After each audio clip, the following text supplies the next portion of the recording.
அன்பின் தெய்வமே,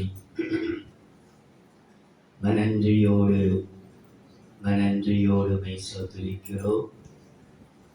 தேவரீர் உபாகமம் 31 அதிகாரம் 23 வசனத்திலே அவர் கர்த்தர் அவனை நோக்கி, நான் உன்னோடு இருப்பேன் என்று கட்டளையிட்டார். இந்த மாதம் முழுவதும் வருகிற நாட்கள் வரைக்கும் நான் உன்னோடு இருப்பேன் என்று கட்டளையிட்டார்.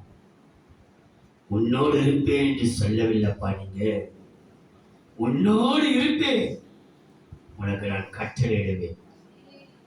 எதையெல்லாம் எங்களுக்காக கட்டளையிடப் போகிறீர் என்கிறதை நாங்கள் தியானிக்க நீ கிருபை செய். வசனத்தை பேசும் பொழுது என் இருதயத்தின் நிறைவுகள் வெளியே வரக்கூடாது, என் மாம்சங்கள் வெளிப்படக்கூடாது.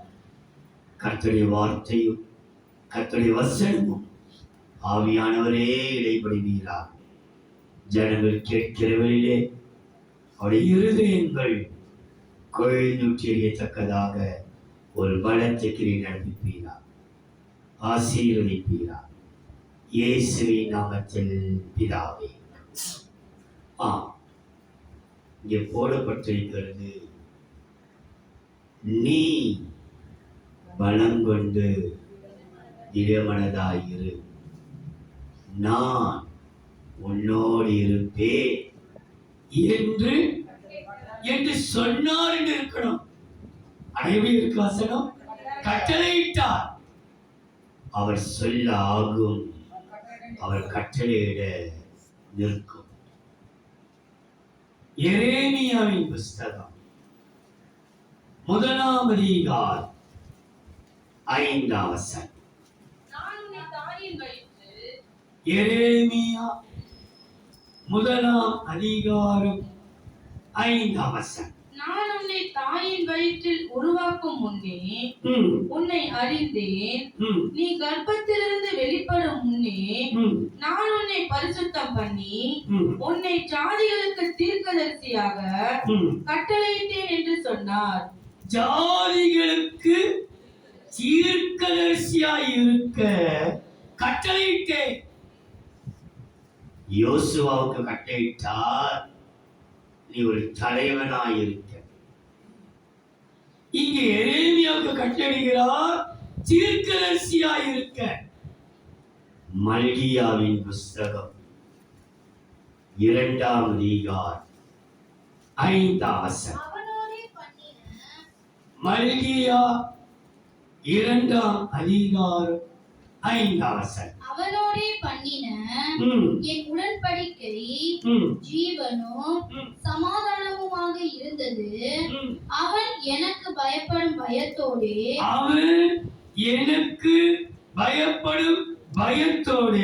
இருக்க வேண்டும் என்று இவைகளை அவனுக்கு கட்டளையிட்டேன். அப்படியே அவன் என் நாமத்துக்கு பயந்தும் இருந்தான். தேவனுக்கு பயப்பட வேண்டும் என்று மல்கியாவுக்கு கட்டளையிட்டார்.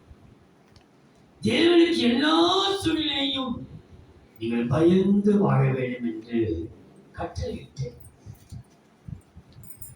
நான் உன்னோடு இருக்கிறேன் என்று கட்டளையிட்டார். அவர் நம்மோடு இருப்பாரானால் இந்த தரித்திரங்கள், கஷ்டங்கள், வறுமைகள், அவமானங்கள், பிரச்சனை வருமா? நான் உன்னோடு இருக்கிறேன் என்று அவர் கட்டளையிட்டார். வேதத்திலே நாம் தியானித்திருக்கிறோம். தேவன் காகங்களுக்கு கட்டளையிட்டார் எலியாவை போஷிக்க, மீனுக்கு கட்டளையிட்டார் யோனாவை தரையிலே கக்குவதற்கு, ஆமணக்கு செடியை கட்டளையிட்டார், பூச்சிக்கு கட்டளையிட்டார், கொந்தளிக்கிற கடலிலே பார்த்து அமைதியாக கட்டளையிட்டார் என்று நம்ம தியானித்தோம். நமக்கு அந்த வசனங்கள் எல்லாம் தெரியும். ஆனா இங்கே இந்த 11ஆம் மாதத்தின் முதல் இந்த 2ஆம் தேதி கர்த்தருடைய வாக்கு தத்தம், நான் உன்னோடு இருப்பேன். எதற்காக? கட்டளையிடுவதற்கு. உனக்காக சில நன்மைகளை நான் கட்டளையிடப் போகிறேன். அந்த கட்டளையின்படியே நான் உன்னோடு இருக்கிறதை நான் நிரூபித்து காட்டுகிறேன். தேவன் நமக்காக கட்டளையிடுகிற ஒரு 5 வசனத்தை சொல்லி நான் முடிக்கிறேன். தேவன் எதை நமக்கு, நான் உன்னோடு இருக்கிறேன், நான் கட்டளையிடுகிறேன். எதை கட்டளையிடுகிறார்? ஆதியாகமம் 43ஆம் அதிகாரம் 23ஆம் வசனம். ஆதியாகமம் 43ஆம் அதிகாரம் 23ஆம் வசனம். அதற்கு அவன், உங்களுக்கு சமாதானம், பயப்பட வேண்டாம், உங்கள் தேவனும். உங்களுக்கு சமாதானம், பயப்பட வேண்டாம், உங்கள் தேவனும் உங்கள் தகப்பனுடைய தேவனுமாய் இருக்கிறவர் உங்கள் சாக்குகளில் அதை உங்களுக்கு புதையலாக கட்டளையிட்டார். எதை கட்டளையிட்டாரா? புதையலை உங்களுக்கு கட்டளையிட்டார். உங்களுக்கு நீங்க பயப்பட வேண்டாம், சமாதானம் உங்களுக்கு. தேவனோடு இருக்கிறார். உங்கள் தேவன், உங்கள் பிதாவின் தேவன் உங்களுக்கு எதை கட்டளையிட்டாரா? புதையலை கட்டளையிட்டார். இன்றைக்கு புதையலை கட்டளைகளை சொல்லியிருக்கிறாரு. பாஸ்டர் சொல்லிட்டாரு, நமக்கு ஒரு புதையல் கிடைக்க போது, நம்ம வீட்டுக்குள்ள இருக்க போதோ, எங்கிருந்து வரப்போதோ, ஒரு பெரிய புதையல் கடை, வெளியே படமோ இன்னும் வரப்போதோ, நீங்க யோசிக்க வேண்டிய அவசியம் இல்லை. கர்த்தர் புதையலை கட்டளையிட்டார். புதையல் என்று வேதம் எதை சொல்லுகிறது? வெள்ளி, தங்கம் கீழே அப்படி புதைச்சி வச்சிருக்கிறது. அந்த புதையல்களை நான் சொல்லவில்லை. கர்த்தர் நமக்கு, உன் தேவன் உனக்கு புதையலை கட்டளையிட்டார். நீ பயப்படாத, உனக்கு சமாதானம். உன்னுடைய தேவன், உன் தகப்பனுடைய தேவன் உனக்கு புதையலை கட்டளையிட்டார். முதலாவது சமாதானம், 2வது பயப்படாது, 3வது உன்னுடைய தேவன், 4வது உன் தகப்பனுடைய தேவன், 5வது உனக்கு புதையலை கர்த்தர் கொடுக்கிறார். இந்த புதையல் என்று சொல்லும் பொழுது நீதிமொழிகள் 2ஆம் அதிகாரம் 3ஆம் வசனம் 4ஆம் வசனம். நீதிமொழிகள் 2ஆம் அதிகாரம் 3ஆம் வசனம் 4ஆம் வசனம். ஞானத்தை வா என்று கூப்பிட்டு, புத்தியை சத்தமிட்டு அழைத்து, அதை வெள்ளியை போல் நாடி, புதையல்களை தேடுகிறது போல் தேடுவாயாக. புதையலை தேடுகிறது போல எதை? ஞானத்தை. நம்முடைய தேவனே நமக்கு ஞானமாயிருக்கிறார். அவரே ஞானமும் மீட்பும் பரிசுத்தமானார். அவர்தான் நமக்கு ஞானம், அவரே நமக்கு ஞானம். அதனாலே நீ ஞானத்தை எப்படி தேடு? புதையலை போல, வெள்ளியை தேடுகிறது போல. வெள்ளி என்று சொல்லும் பொழுது நமக்கு அது மீட்பு. வெள்ளி என்றால் மீட்பு. வெள்ளியினாலும் பொன்னினாலும் எங்களை மீட்கப்படாமல் இந்த விலையேற ரத்தத்தினாலே எங்களை மீட்டீர்கள். அது ஒரு மீட்பு. பொன் என்று சொல்லும் பொழுது விசுவாசம். வெண்கலம் என்று சொல்லும் பொழுது கிருபை. இப்படி ஒவ்வொரு உலகத்திற்கும் ஒவ்வொரு பொருட்களுக்கும் ஆவிக்குரிய அர்த்தம் உண்டு. இங்கே புதையல் என்று சொல்லும் பொழுது தேவன் உங்களுக்கு புதையலை கட்டளையிட்டார். புதையல் என்று சொல்லும்போது தேவன் நமக்கு ஞானத்தை கட்ட, அறிவு, புத்தி, விசேஷித்த ஞானத்தை இந்த 11ஆம் மாதத்திலே தேவன் நமக்கும் நம்முடைய சபை பிள்ளைகளுக்கும் கட்டளை பையனா. உன் தேவன் உனக்கு புதையலை கட்டளையிட்டார். இந்த புதையல் என்று சொல்லும் பொழுது நமக்கு தெரிந்த வசனமாச்சு. வெண்கல கதவுகளை உடைத்து இரும்பு தாழ்பாலை முறித்து அந்தகாரத்தில் இருக்கிற பொக்கிஷங்களையும் ஒளிவீடத்தில் உள்ள புதையல்களையும் கழிப்பாய் உனக்கு தருவேன். நாம் நீ என்னுடையவனாய் இருக்கும்படிக்கு நாமம் அறியாத உனக்கு நாமம் தருத்தேன். ஏசாயா 45:4 புதையலை கொடுப்பேன் சொல்லியிருக்கிறார். வெண்கல கதவுகளை உடைத்து இரும்பு தாழ்பால்களை முறித்து அந்தகாரத்தில் இருக்கிற பொக்கிஷங்களையும் ஒளிவிடத்தில் இருக்கிற புதர்களையும் உனக்கு கொடுப்பேன். நான் என் தாசனாகிய யாக்கோபின் நிமித்தமும் நான் தெரிந்து கொண்ட இஸ்ரவேலின் நிமித்தமும் நான் உன்னை பெயர் சொல்லி அழைத்து நீ என்னை அறியாதிருந்தோம் உனக்கு நாமம் தருத்தேன். நீ அறியாதிருந்தோம் என் நாமம் உனக்கு தரிக்கப்பட்டு இருக்கிறது. இந்த புதையல் என்று சொல்லும்போது அவனை தெரிந்து கொண்டார், நம்மை அறிந்து கொண்டார். இந்த புதையல் நமக்கு தேவனுடைய ஞானத்தை கொடுத்ததற்கு ஒரு அடையாளம். நம்ம வீட்டிலே தேவன் ஒரு நிறைவை கட்டளையிட்டிருப்பான். அப்பம், தண்ணீர், திராட்சரசம், எண்ணெய், கோதுமை, பருப்பு எல்லா ஸ்டோர் சாமானும் நிறைந்து காணப்படும். அதை குறித்துத்தான் தேவன் அது புதையல் என்று ஆணித்தரமா சொல்கிறது. வாசித்து பாருங்கள். எரேமியாவின் புஸ்தகம் 41ஆம் அதிகாரம் 8ஆம் வசனம்.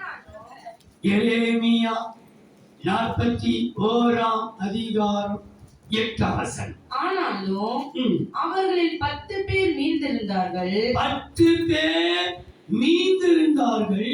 அவர்கள் இஸ்மவேலை பார்த்து எங்களை கொலை செய்ய வேண்டாம். இஸ்மவேல் துஷ்ட மனிதன், எங்களை கொலை செய்ய வேண்டாம். கோதுமையும் வார் கோதுமை எண்ணெயும் தேனுமுள்ள புதையல்கள் எங்களுக்கு நிலத்தின் கீழ் இருக்கிறது என்றார்கள். புதையல் எங்க இருக்கிறதா? எங்கள் நிலத்துக்கு, எங்க வீட்டுக்குள்ளே, எங்க நிலத்துக்குள்ளே இருக்கிறது புதையல். என்ன புதையல்? கோதுமை, வார் கோதுமை, எண்ணெய், தேன். புதையல் எங்கள் வீட்டுக்குள்ளே, எங்கள் நிலத்துக்குள்ளே புதைந்திருக்கிறது. வார் கோதுமை வசனம் சொல்கிறது, இந்த சிறு பையிடத்தில் 5 வார் கோதுமை அப்பமும் 2 மீனும் இருக்கிறது. வார் கோதுமையின் அப்பம். கோதுமை மணியானது நிலத்தில் விழுந்து சாகாவிட்டால் அது தனித்திருக்கும், அது செத்ததே ஆகிடும். மிகுந்த கனியாக, மிகுந்த கலைகளை கொடுக்கும். கோதுமை நமக்கு ஒரு திருப்தியை, உச்சிதமான கோதுமையினால் நம்மை திருப்தி ஆக்கிறவர், கோதுமையினால் நம்மை போஷிக்கிறவர். அது மாத்திரம் அங்கு போடப்பட்டிருக்கிறது. எண்ணெய், நம்முடைய வேதம் சொல்கிறது, ஆண்டவராகிய இயேசு கிறிஸ்து அந்த சீமோன் என்கிற குஷ்டரோகியை பார்த்து, இவளோ தன் கண்ணீரினால் என் பாதத்தை நனைத்தாள். நான் உன் வீட்டுக்கு வந்தேன், என் கால்களுக்கு நீ தண்ணீர் தரவில்லை, என் தலைக்கு எண்ணெய் பூசவில்லை. புது எண்ணெயினால் நம்மை கர்த்தர் அபிஷேகப்படுகிறார். எண்ணெய் அபிஷேகத்திற்கு. தேன், அவருடைய வசனம் தேனிலும் தேனிலும் மதுரமாய் இருக்கிறது. அப்போ இதன் ஒரு ஆவிக்குரிய அர்த்தங்கள் புதையலாக நமக்குள்ளே இருக்கிறது. வார்கோதுமை அது கர்த்தருடைய கரத்திலே போய் ஒர்க்க வேண்டும். இங்கே 5 அப்பமும் 2 மீனும் இந்த சின்ன பயிற்சி இருக்கிறது என்று 4 சுவிசேஷம் சொல்லப்பட்டிருக்கிறது. மத்தேயு, மார்க்கு, லூக்கா அதுல 1 போடப்பட்டிருக்கிறது. வார்கோதுமையின் அப்பம் அது சிறுவனிடத்திலே இருந்தது. என் பிள்ளையே, இந்த கோதுமை உச்சிதமான கோதுமை தான். இது அனைத்து எங்க இருக்கிறது என்றால் நம்முடைய நிலத்துக்குள்ளே எப்படி இருக்கிறதா? புதையலாய்.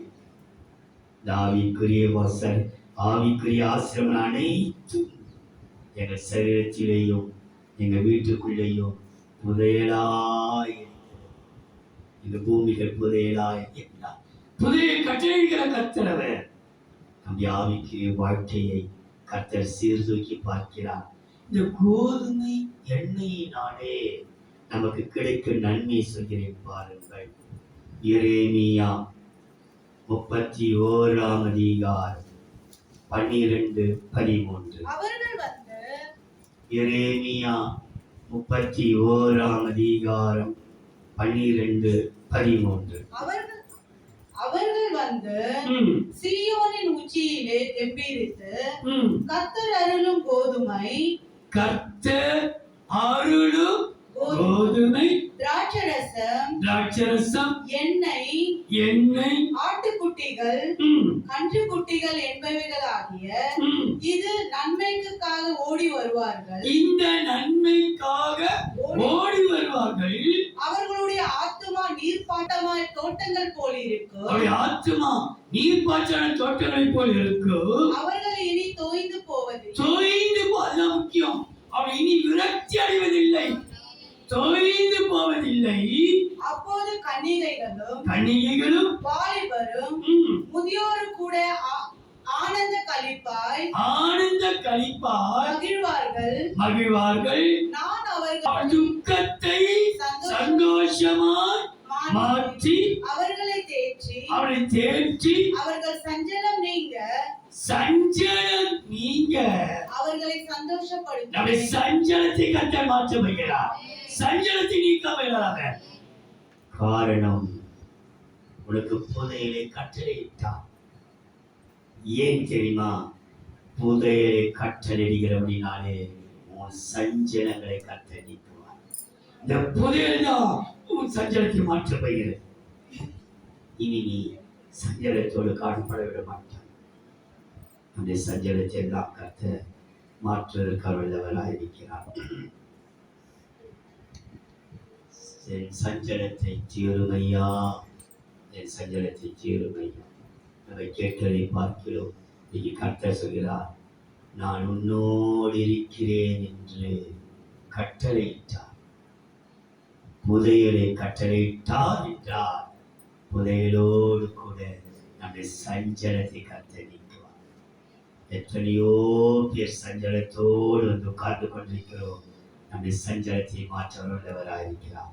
சஞ்சலமும் தவிப்போம் நீங்கிப்போம். நித்திய மகிழ்ச்சி அவர் தலைமையில் இருக்கும். சஞ்சலத்தை நீக்குவார். உன் தேவன் உன்னோடு இருந்து புதையலை கட்டளையிடுவார். அந்த புதையல் உன் சஞ்சலத்தை நீக்கும். இரண்டாவதா யாத்ராகமம் 15ஆம் அதிகாரம் 25ஆம் வசனம். மோசே கர்த்தரை நோக்கி கூப்பிட்டான்.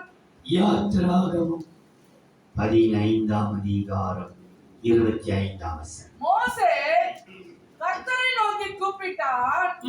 அப்பொழுது கர்த்தர் மோசேக்கு ஒரு மரத்தை காண்பித்தார்.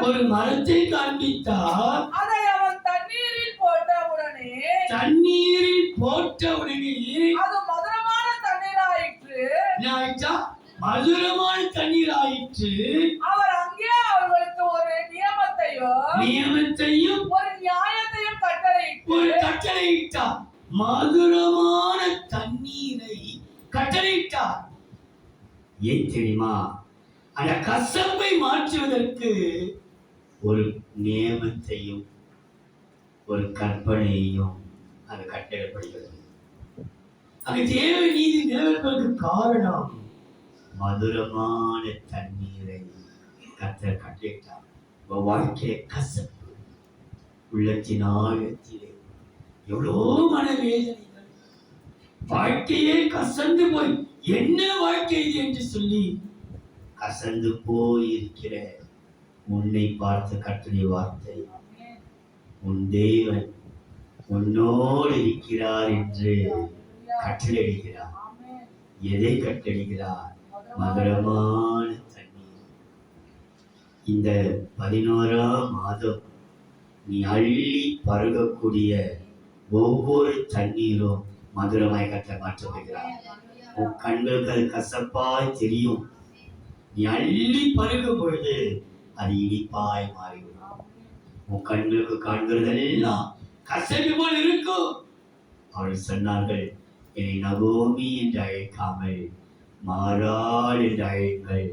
காரணம், கர்த்தர் எனக்கு கசப்பை கட்டளையிட்டார்.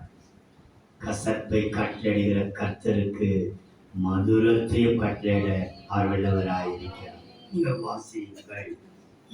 நெகேமியாவின் புஸ்தகம் 8ஆம் அதிகாரம் 10ஆம் வசனம். நெகேமியா 8ஆம் அதிகாரம் 10ஆம் வசனம். பின்னும் அவன் அவர்களை நோக்கி, நீங்கள் போய் கொழுமையானவைகளை புசித்து மதுரமானதை குடித்து, மதுரமான தண்ணீர், மதுரமானதை குடித்து ஒன்றும் இல்லாதவருக்கு பங்குகளை அனுப்புங்கள். இந்த நாள் நம்முடைய ஆண்டவருக்கு பரிசுத்தமான நாள். என்ன நாள்? கர்த்தருக்கு பரிசுத்தமான நாள். விசாரப்பட வேண்டாம், விசாரப்பட வேண்டாம், விசாரப்படவே வேண்டாம். விசாரப்பட வேண்டிய அவசியமே இல்லை.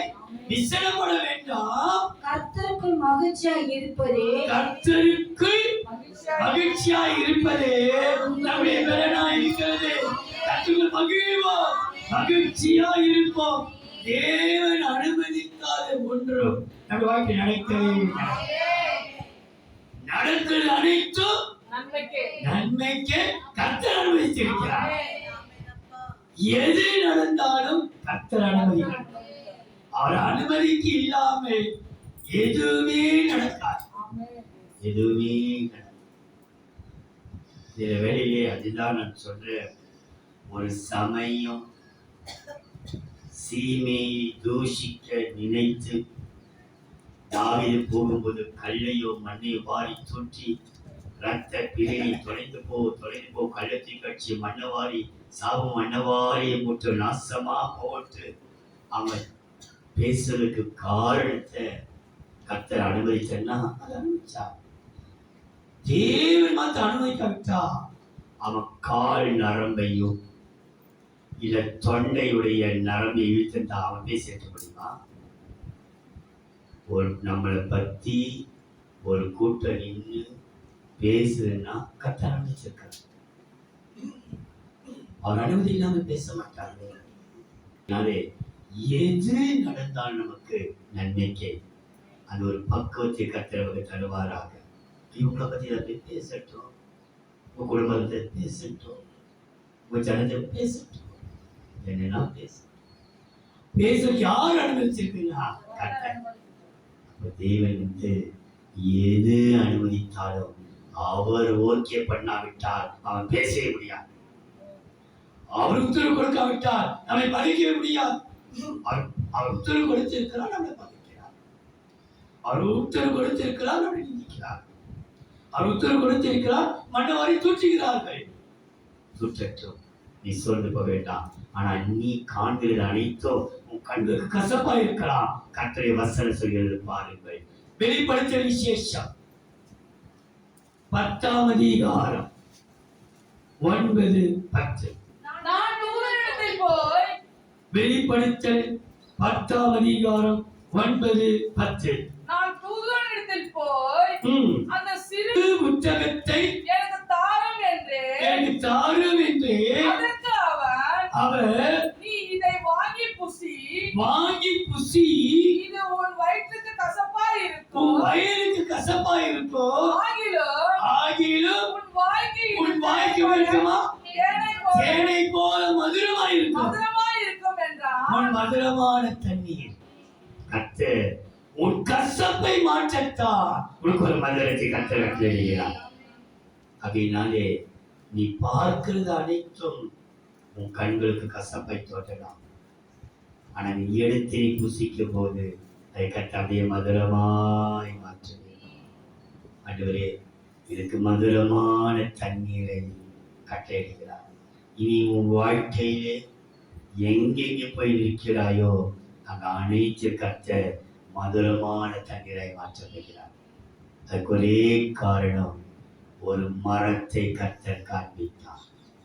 ஒரு மரம் காணப்பட்டது, அதை வெட்டி அந்த தண்ணீரை போட்ட மாத்திரத்திலே அந்த தண்ணீர் எப்படியா மாறிச்சா? அப்போ மரம் ஆண்டவராக இயேசு கிறிஸ்துவின் சிலுவை மரம். அந்த சிலுவை மரம் தான் எல்லா கசப்பை மாற்றி நம்மை மதுரவை மாற்ற முடியும்.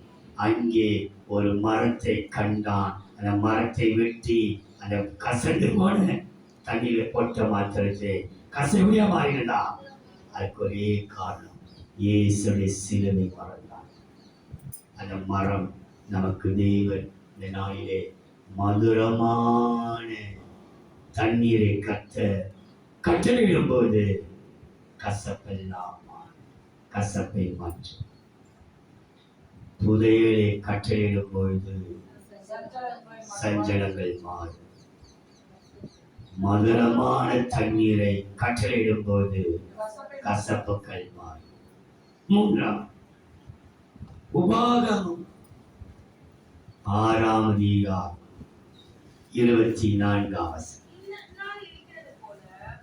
உபாகமம் 6ஆம் அதிகாரம் 24ஆம் வசனம். இந்நாளில் இருக்கிறது போல நம்மை அவர் உயிரோடு காப்பதற்கும் எந்நாளும் நன்றாக இருக்கிறதற்கும். எப்படியா? ஒரு நாள் இல்ல, நம்ம ஜீவன் இருக்கிற வரைக்கும் என்னாலும் நன்றாய் இருக்க நம்முடைய தேவனாகிய கர்த்தருக்கு பயந்து இந்த எல்லா கட்டளைகளின் படியையும் செய்ய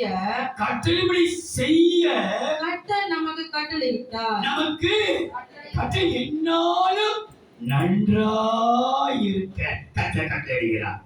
நம்ம சொல்லுவோம், நீ நல்லா இருக்கணும், நீ உன் பிள்ளை குட்டியை நல்லா இருக்கணும், உன் ஜீவனுக்கு நீ நல்லா வாழ்த்துவார். சில வேளையிலே தேவ பிள்ளைகளே, நீ எந்நாளும் நன்றாய் இருக்க கட்டளையிடுகிறார். அப்படின்னால் நீ சுகித்து இருப்பாய். இந்த நவம்பர் மாதத்திலே எல்லா வியாதிகளையும் கர்த்தரே முறியடிக்க போகிறார். ஒரு வியாதியும் உன்னை விட்டு விலகாமல் இருக்க அத்தனை வியாதியும் உன்னை விட்டு விலக போக கர்த்தர் அப்படி விலக்கி கொள்ள போகிறார். நீ என்னாலும் நன்றாய் இருக்க கட்டளையிட்டார். எப்படி கட்டளையிட்டார். நீ என்னாலும், இன்னைக்கு ஒரு நாள் மாத்திரமல்ல, இந்த மாதம் முழுது மாத்திரமல்ல, இந்த பூமியில ஜீவன் இருக்கிற வரைக்கும் என்னாலும் நீ நன்றாய் இருக்க கட்டளை. இந்த என்ன நன்றாய் என்று சொல்லியிருக்கிறது. எதிரே கர்த்தர் நம்மை நன்றாய் இருக்க வைக்கிறார் என்று பார்க்கும் பொழுது எரேமியாவின் புஸ்தகம் 7ஆம் அதிகாரம் 5ஆம் வசனம். எரேமியா 7ஆம் அதிகாரம் 5ஆம் வசனத்தை வாசித்த பிற்பாடு 23ஆம் வசனத்தை வாசித்த. நீங்கள் உங்கள் வழிகளையும் உங்கள் கிரியைகளையும் நன்றாய் சீர்படுத்தி. எப்படியா? நீ என்னால் நன்றாய் இருக்க என்றால் நீ நன்றாய் சீர்பட வேண்டும். எல்லா சீர்கேடுகளையும் கர்த்தரே அகற்றிப்பட போகிறார்.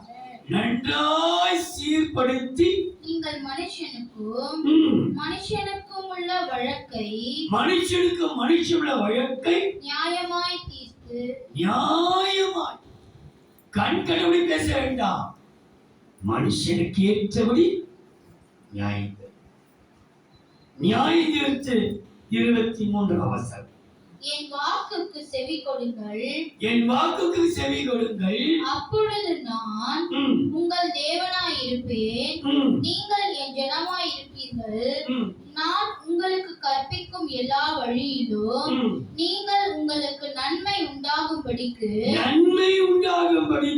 நடவுங்கள் என்கிற விசேஷத்தையே அவர்களுக்கு சொல்லி கட்டளையிட்டேன். சொல்லி விசேஷித்தது என்ன செய்யறா?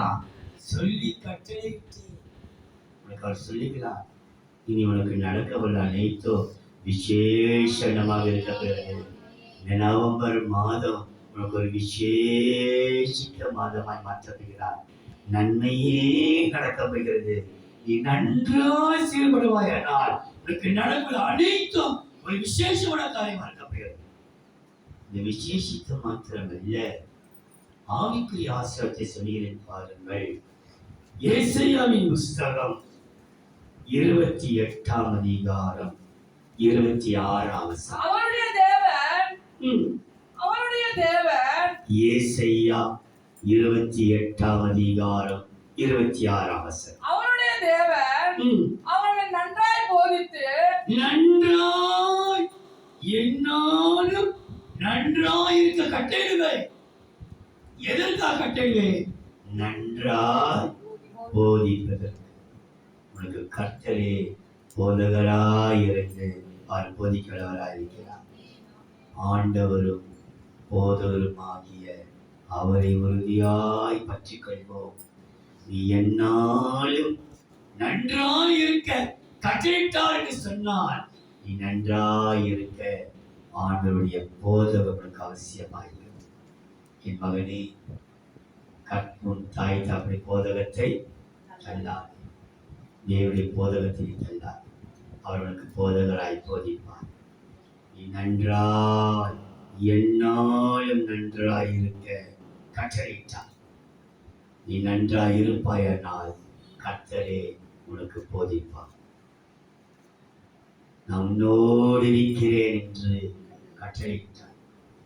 எதற்காக உன்னோடு இருக்கிறார்? புதையலை கட்டளையிட, மதுரமான தண்ணீரை கட்டளையிட, என்னாலும் நன்றாய் இருக்க கட்டளையிடுகிறார். நீ என்னாலும் நன்றாய் இருப்பாய் என்னால் கர்த்தரே உனக்கு போதிப்பார். நான்காவதா நாளாகமம் 1 நாளாகமம் 29ஆம் அதிகாரம் 25ஆம் வசனம். இஸ்ரவேலர் எல்லாரும் 1 நாளாகமம் 29ஆம் அதிகாரம் 25ஆம் வசனம். இஸ்ரவேலர் எல்லாரும் காண கர்த்தர் சாலமோனை மிகவும் பெரியவனாக்கி அவனுக்கு முன்னே இஸ்ரவேலில் ராஜாவான ஒருவனுக்கும் இல்லாதிருந்த ராஜரீக மகத்துவத்தை அவனுக்கு கட்டளையிட்டார். ராஜரீக மகத்துவம் யாருக்குமே இல்லாத ஒரு மகத்துவத்தை கட்டளையிட்டார். யாருக்குமே இல்லை. தாவீதுக்கு இல்லை, சவுலுக்கு இல்லை. 3வது ஆட்சி செய்கிற சாலமோனுக்கு ராஜரீக மகத்துவத்தை கட்டளையிட்டார். உனக்கு ஒரு மகத்துவத்தை கட்டளையிட்டார்.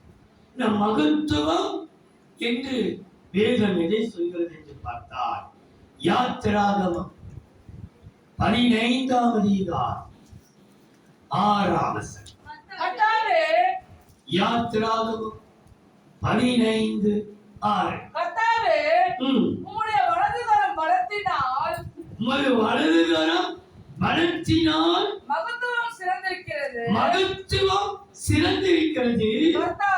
கர்த்தாவே, உம்முடைய வலதுகரம் உமது வலதுகரம் பகைஞனை நோக்கி விட்டது. பகைஞனை பகுதியை கண்டுபிடித்து விட்டது.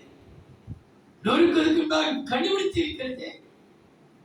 மது வலதுகரம் மகத்துவத்தால் நிறைந்திருக்கிறது என்றால் அவருடைய வலதுகரம் நம்மை பகைக்கிற பகைச்சர்களை அவருடைய வலதுகரம் கண்டுபிடித்து நம்முடைய ஆவிக்குரிய வாழ்க்கையை கெடுக்கிற சில பகையான காரியங்களை கொண்டு வருகிற சத்துருவையும் கர்த்தருடைய வலதுகரம் கண்டுபிடித்திருக்கிறது. பகையை நொறுக்கிறது. இந்த வலதுகரம் மகத்துவத்தினால் நிறைந்திருக்கிறது. ராஜரீக மகத்துவம் என்று சொன்னால் நம்மை அந்த ராஜரீக மகத்துவத்தை பெற முடியாத அளவுக்கு தடை செய்கிற சத்துருக்களை பகைஞர்களை வலதுகரம் கண்டுபிடிக்கும். அந்த வலதுகரம் என்று சொல்லும் பொழுது மகத்துவத்தை குறித்து 145 சங்கீதம் 3ஆம் வசனத்தை பார்க்க. 145 சங்கீதம் 3ஆம் வசனம். கர்த்தர் பெரியவரும் மிகவும் புகழப்படத்தக்கவருமாய் இருக்கிறார். மிகவும் புகழப்படத்தக்கவருமாய் இருக்கிறார். அவருடைய மகத்துவம் ஆராய்ந்து முடியாது. அவருடைய மகத்துவத்தை யாராலும் விசாரிக்க முடியாது. ஆராய்ந்து முடியவே முடியாது. அவருடைய மகத்துவத்தை ஆராய்ந்து முடியவே என்றால் அவருடைய மகத்துவம் பெரியவனா. அவர் பெரியவர். அந்த மகத்துவம் உன்னை என்னையும் பெரியவனாய் மாற்றிவிடும். அந்த வேதம் சொல்கிறது பாருங்கள். தானியேலின் புஸ்தகம் 4ஆம் அதிகாரம் 22ஆம் வசனம். தானியேல் 4:22. அது பெரியவரும் பலத்தவருமாய் இருக்கிற ராஜாவாகிய நீர்தாமே உமது மகத்துவம் பெருகி. உடைய மகத்துவம் நேபுகாத்நேச்சாரே உடைய பெரியவனாய் மாற்றியிருக்கிறது. அவருடைய மகத்துவம் பலவானாய் மாற்றியிருக்கிறது. உன்னை எல்லாவற்றிலையும் பெருக செய்திருக்கிறது. மானபரியந்தமும் உயர்த்தி வைத்திருக்கிறது. அவருடைய மகத்துவம் உன்னை பெரியவனாய் மாற்றி மகத்துவத்தை கர்த்தர் கட்டளையிட்டார். நான் உன்னோடு இருக்கிறேன் என்று கட்டளையிட்டார். மகத்துவத்தை கட்டளையிடும் போது நம்ம எல்லாருக்காக பெரியவர்களாய் மாற்றி. கடைசியாக லூக்கா சுவிசேஷம் 4ஆம் அதிகாரம் 39ஆம் வசனம். லூக்கா 4ஆம் அதிகாரம் 39ஆம் வசனம். அவர் இயேசு அவளிடத்தில் குனிந்து நின்று பேதுருடைய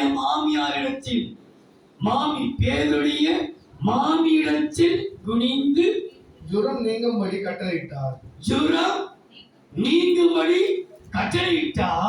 அது அவளை விட்டு நீங்கிற்று. உடனே அவள் எழுந்திருந்து அவருக்கு பணிவிடை செய்தார். வியாதி நீங்க கட்டளையிட்டார். ஜுரம் நீங்க கட்டளையிட்டார். இன்னைக்கு ஜுரம் மாத்திரமல்ல, எல்லா வியாதியும் நீங்க கட்டளையிடுகிறார். நம்மளோடு இருக்கிறேன் என்று கட்டளையிடுகிறேன். வியாதி நீங்கும். உடனே நீங்கிற்று. எழுந்து பணிவிடை செய்ய போகிறோம். உன்னை வேதனை படித்துக் கொண்டிருக்கிற எல்லா வியாதிகளையும் 2ஆம் தேதி கர்த்தர் கட்டளையிடுகிறார். வெளியே போய் கட்டளையிடுகிறார். விளையாட்டி படுகிற வியாதி கூற விலகிவிட கட்டளையிடுகிறார். இயேசு குனிந்து கையை பிடித்து ஜுரம் நீங்கும்படி கட்டளையிட்டார். உடனே ஜுரம் நீங்கிற்று. அவர் எழுந்து பணிவிடை செய்தார். அவர் சொல்லாகும் கட்டளை உடனே நடந்தது. உடனே வியாதி நீங்கினது. இந்த நவம்பர் மாதம் முழுவதும் ஒரு வியாதியை ஆட்டி படைக்கிறவர்களுக்கு சுகதையாய் நடமாட வைக்கப்படுகிறார். நம்முடைய ஜீவன் இருக்கிற வரைக்கும் வியாதிகள் வந்தாலும் நம்மை படுக்கப்படாத அளவுக்கு நடமாட வைக்கப்படுகிறார். உடனே எழுந்தா உடனே உனக்கு அர்த்தம் உடனே இந்த ஜுரம் நீங்கிட்டு வியாதி நீங்க கட்டளையிட்டாரே. வியாதி என்று எதை சொல்கிறது? லூக்கா 5ஆம் அதிகாரம் 13, 14 வாசிக்க. கையை நீட்டி அவனை தொட்டு லூக்கா இந்த 5:13 வாசிக்கட்டும். வேற ஒருத்தர் லூக்கா 8:55-56 எடுத்து வைத்துக் கொள்ளுங்கள். 8:55-56. அவர் தமது கையை நீட்டி லூக்கா 5ஆம் அதிகாரம் 13, 14. அவர் தமது கையை நீட்டி அவனை தொட்டு எனக்கு சித்தம் உண்டு சுத்தமாக என்றார். உடனே குஷ்டரோகம் அவனை விட்டு நீங்கிற்று. அவர் அவனை நோக்கி, நீ இதை ஒருவருக்கும் சொல்லாமல் போய் உன்னை ஆசாரியனுக்கு காண்பித்து நீ சுத்தமானது நிமித்தம் நீ சுத்தமாக்கப்பட்டிருக்கிறாய். கர்த்தர் வியாதியை நீக்கினாருக்கு அடையாளம். வாழ்க்கையில் ஒரு பெரிய பரிசுத்தம், ஒரு சுத்தமான வாழ்க்கை. இந்த சுத்தமான வாழ்க்கை அநேகர் ஆச்சரியப்படுத்துமா. லூக்கா 8ஆம் அதிகாரம் 55-56. அப்பொழுது அவள் திரும்ப வந்தது. கவனியுங்கள். லூக்கா 8ஆம் அதிகாரம் 55-56. அப்பொழுது அவள் உயிர் திரும்ப வந்தது. இழந்து போனவை திரும்ப வந்தது. உடனே அவள் எழுந்திருந்தால் அவளுக்கு ஆகாரம் கொடுக்க கட்டளையிட்டார். அவள் தாய் தகப்பன்மார் ஆச்சரியப்பட்டார்கள். ஆச்சரியம் உனக்காக காத்துக் கொண்டிருக்கிறது. உனக்கு தேவன் ஆகாரத்தை கொடுக்கிற ஆவிக்குரிய ஆகாரம், ஆவிக்குரிய ஆகாரமாகப்பட்டது. உன்னை ஆச்சரியப்படுத்துகிற அளவுக்கு உன் வாழ்க்கையை கர்த்தர் சுத்தமாக்குவான். மாம்சம் யாவும் காண். கர்த்தரின் மகிமையை வெளியரமாக்கப்படும் போது மாம்சமான யாவும் காணும் என்று கர்த்தருடைய வாக்கு உரைத்தது. அப்படி சுத்தமாகிறது. எல்லாரும் பார்ப்பார்கள். ஆசாரியனுக்கு போல் நீ சுத்தமானதை காண்பித்து வழி செல். தேவன் வியாதி நீங்க கட்டளையிடும் பொழுது உன் வாழ்க்கையை கர்த்தர் சுத்தமாக்குவான். நான் உன்னோடு இருக்கிறேன் என்று கட்டளையிட்டார். புதையலை கட்டளையிட்டார். சஞ்சலம் நீங்கும். மதுரமான தண்ணீரை கட்டளையிட்டார். கசப்பு மாறும். என்னாலும் நன்றாயிருக்க கட்டளையிட்டார். போஷிப்பார். ராஜரீக மகத்துவத்தை கட்டளையிட்டார். பெரியவனாய் மாற்றும். வியாதி நீங்க கட்டளையிட்டார். உன்னை சுத்தமாக்கும். அன்பின் தெய்வமே, மனன்றியோடு உன்னை சோதரிக்கிறோம். தேவரீர் கர்த்தாவே, இன்றைக்கு நீ வாக்கு கொடுத்தி கர்த்தர் யோசுவாவை நோக்கி நீ பலம் கொண்டு திடமனதாயிரு, நான் உன்னோடு இருக்கிறேன் என்று கட்டளையிட்டார். நீர் எங்களுக்கு புதையலை கட்டளையிட்டு, மதுரமான தண்ணீரை கட்டளையிட்டு, நன்றாயிருக்க கட்டளையிட்டு, மகத்துவத்தை கட்டளையிட்டு, வியாதி நீங்க கட்டளையிட்டிருக்கிறேன். இதை நாங்கள் கட்டளையாக பெற்றுக்கொண்டு ஜெபத்தோடு புறப்பட்டு செல்ல கருவை செய். வந்திருக்கிற ஒவ்வொருவரையும் கர்த்தர் ஆசீர்வதி. வராத மக்களையும் கர்த்தர் ஆசீர்வதி. பெரிய காரியத்தை செய். இயேசுவின் நாமத்தில் பிதாவே. ஆ